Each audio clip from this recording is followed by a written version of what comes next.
Di bawah gurun sepertinya ada sesuatu. Tetapi kedua tentara itu tidak tahu. Pria itu berjalan maju secara naluriah. Dan dia sepertinya menginjaknya. Setelah ini, kepalanya pun berdengung. Lalu berapa saat mulai normal lagi pendengarannya. Yang terdengar adalah teriakan Tommy karena kakinya yang putus karena ledakan. Tetapi dia sekarang tidak bisa menolong temannya. Pria ini tidak patah semangat terus memberi temannya motivasi. Tommy yang terbaring dan tidak tahan lagi menusukkan penawar rasa sakit ke kakinya sendiri. Tetapi sekarang kalau pendarahannya tidak berhenti secepatnya, dia akan mati. Mike bermaksud untuk menggunakan kakinya. Dan lompat membantu temannya. Tommy Yanji mendengar langsung mengambil pistol. Dia tidak ingin membuat temannya menjadi disabilitas. Ini adalah hubungan teman militer, orang yang tidak pernah menjalani kegiatan militer pasti tidak mengerti. Mike berteriak keras seperti orang gila. Tetapi sekarang bukan waktu untuk sedih. Tidak lama kemudian Mike mulai tenang. Dia mengatur posisinya dulu. Berlutut dengan satu kaki untuk mengurangi beban badannya. Mengambil belati dan menusukkannya ke gurun yang diinjaknya. Terdengar sebuah bunyi. Ini ranjau darurat. Dia tidak tahu di balik badannya ada seseorang. Melihat ini sepertinya ada tujuan yang tersisa. Dan suhu paling tinggi di gurun mencapai 45 derajat Celcius ke atas. Hal yang paling mengerikan adalah sinar UV yang kuat. Pria itu melihat sekeliling dan melihat ada sebuah radio. Jarak radio dari dia sekitar 300 meter. Dia mengambil tali sepatu dan mengikatnya di pistolnya. Lalu melemparnya berkali-kali tapi tetap belum berhasil. Terakhir pria itu berdiri dan menggunakan tubuhnya bergerak sedikit. Kali ini kakinya hampir saja terjatuh ke ranjau.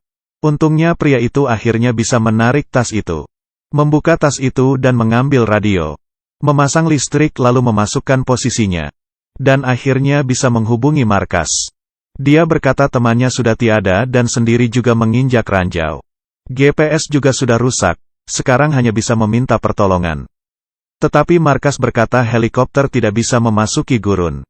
Karena gurun pasir memiliki badai pasir sepanjang tahun. Mereka hanya bisa menggunakan mobil dan membutuhkan waktu 52 jam.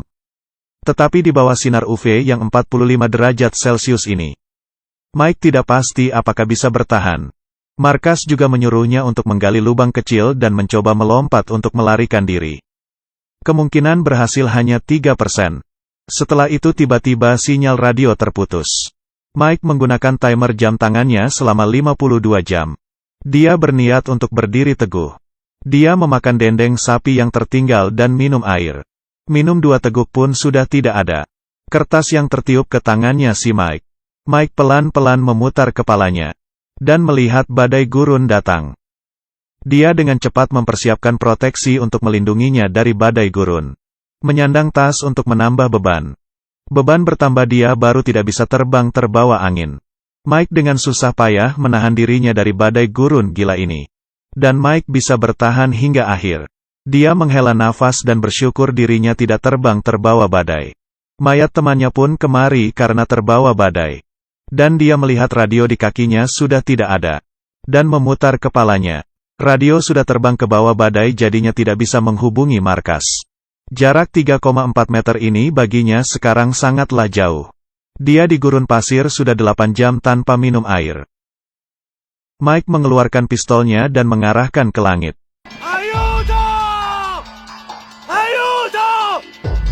Sangat jelas di sekitarnya tidak ada orang. Dia ingin menggunakan pistol untuk menyelesaikan hidupnya. Karena sudah tidak ada air lebih baik dia mati saja. Kali ini di depannya muncul seseorang. Pria itu berjalan dengan kecepatan yang aneh. Sangat jelas bahwa dia adalah penduduk di sini. Mike meminta tolong kepadanya untuk mengambilkan radio. Tapi penduduk asli mengabaikannya. Mike pun berteriak mengatakan bahwa kakinya itu menginjak ranjau. Mike merasa penduduk asli di sana otaknya sudah tidak beres. Tidak lama kemudian mukanya mulai memerah. Demi bertahan hidup dia pun meminum minuman kecil. Dari kejauhan datang seorang anak perempuan. Anak perempuan itu juga berjalan dengan kecepatan yang aneh. Tangannya membawa sebuah botol air. Ternyata dia adalah anak penduduk asli tadi dan membawakannya air. Mike pun langsung mengambil dan meminumnya. Dia berterima kasih kepada anak kecil itu, tapi dia tidak mengerti. Lalu dia mengeluarkan sebuah mainan tentara. Mike mengira dia menginginkan mainan tentara darinya. Lalu dia juga mengeluarkan tentara miliknya. Gadis itu meletakkan mainannya di atas pasir. Lalu dia menggerakkannya. Ini sepertinya adalah maksud perjalanan si Mike. Mike pun mulai meminta bantuan kepada gadis itu untuk mengambilkannya radio. Siapa sangka gadis itu mengabaikannya lalu pergi. Melihat gadis itu yang menghilang pun Mike kecewa. Sekarang sisa 38 jam. Dari kantongnya dia mengeluarkan ponsel dan mulai mendengarkan lagu untuk menenangkan hatinya. Tidak lama kemudian langit mulai gelap. Dia menggunakan beberapa rantai kecil untuk menyalakan api. Mike melihat foto dan kangen dengan pacarnya. Dia tidak ingin mati seperti ini dan juga tidak ingin menjadi cacat. Dia masih ingin menikahi pacarnya dan membangun keluarga. Tengah malam api kecil itu pun padam. Dan dari sekitar mengeluarkan suara melonglong. Yaitu dari dingo di gurun pasir. Dia dengan cepat menembakkan pistol mencoba untuk menakuti makhluk liar itu. Setelah berbalik kepala dingo sudah menarik mayat temannya pergi. Lalu di depannya seekor pun menghampirinya. Peluru sudah habis dan dengan cepat menggantinya. Akhirnya bisa menakuti makhluk itu dan melewati malam itu. Saat hari sudah terang, penduduk asli itu muncul lagi di depannya. Dia meminta tolong ke penduduk itu untuk mengambilkan radio. Tetapi penduduk itu malah menanyainya kenapa dia tidak berjalan selangkah ke depan. Dia pun tertawa dengan bahagia hingga kelihatan giginya yang putih. Akhirnya dia pun membantu si Mike mengambilkan radio. Berjalan ke sebelah Mike dan menepuknya sekali. Untung saja Mike tidak kaget. Dia dengan cepat menggunakan radio itu untuk menghubungi markas. Tetapi tidak ada sinyal. Penduduk yang sudah mau pergi itu tiba-tiba membalikkan kepala. Diventa uomo libero. Anche strada sbagliata può portare a casa. Tapi saat ini dia berhalusinasi. Dia melihat temannya yang sudah mati. Menyuruhnya harus bertahan hidup. Hingga sampai di siang hari yang sangat terik. Dia menggunakan pisau membuka sepatu dan melepaskan kaos kaki. Kakinya sudah memerah. Kakinya sudah jelas ada bau. Sekarang kesadarannya mulai hilang. Mike sudah 24 jam tidak makan. Dia menemukan seekor kalanjengking dan sudah pasti itu ada racunnya. Dia meminum sedikit lagi minuman kecilnya. Lalu dia batuk kering dan sulit menelan.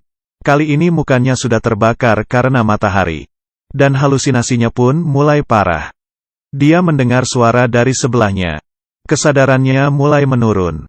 Dia melihat temannya itu berdiri. Tidak lama kemudian sudah malam lagi. Sekarang dia hanya bisa mengharapkan pertolongan dari markas. Dia melihat lagi HP-nya dan merindukan pacarnya. Dan sekarang di depannya adalah segerombolan dingo. Dingo kecil menggigit pahanya dari belakang. Dan dingo duanya menggigit lengannya. Tiba-tiba dia melihat ada orang yang melawan demi dia. Akhirnya Mike mengambil pisau dan membunuh semua dingo. Dan dia sekarang tidak bisa menahannya lagi.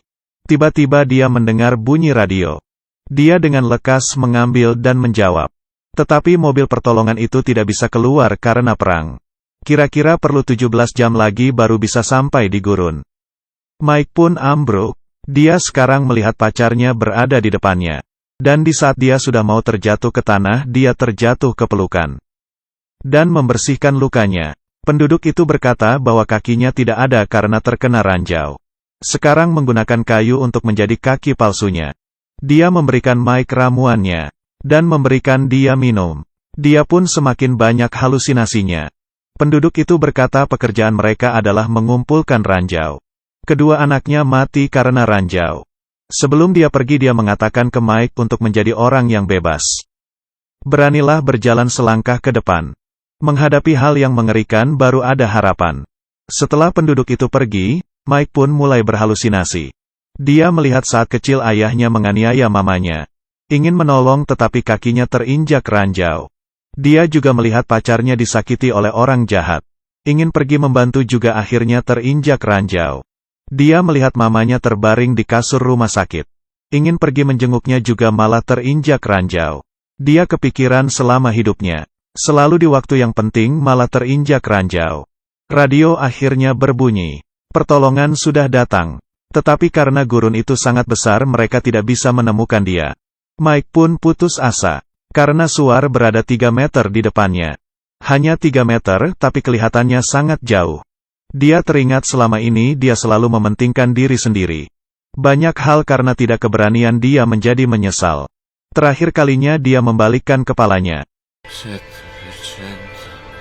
Dia menutup matanya lalu melangkah ke depan. Tidak meledak.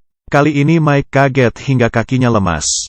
Apa yang terjadi? Dia membuka pasir itu dan melihat sebuah kaleng. Kaleng yang ditinggalkan. Saat dibuka di dalamnya ada mainan tentara.